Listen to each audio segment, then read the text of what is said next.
La direction des études des infrastructures du ministère des Travaux publics a procédé hier à la présentation de l'état d'avancement des travaux du tronçon PK5, PK12 et de la réalisation des équipements collectifs et logements de Bikélé. C'était en présence du président de la BEDAC et du ministre en charge des Travaux publics, Jean-Pierre Oyiba.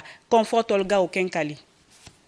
C'est d'un effort supplémentaire de la Banque de développement des États de l'Afrique centrale, BEDAC, dont a besoin le Gabon afin d'accompagner le pays dans la construction des infrastructures modernes.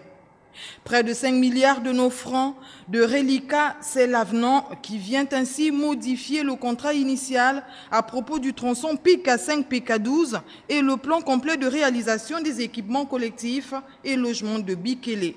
La Banque de développement des États de l'Afrique centrale, la BDS, c'est une institution de financement et de développement créée par les États justement pour les accompagner dans leurs projets de développement. Ce que nous avons fait, c'est un peu d'analyser pour voir la corrélation entre le décaissement, déjà le financement mis à disposition des projets et le niveau d'exécution de ces projets pour être sûr qu'il y a un parallélisme.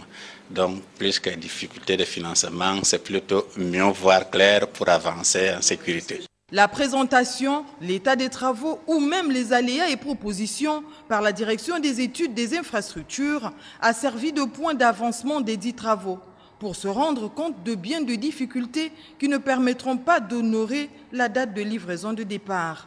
Au début, nous avons retenu pour le tronçon PK5 et PK12 de livrer les 2 fois 2 voies.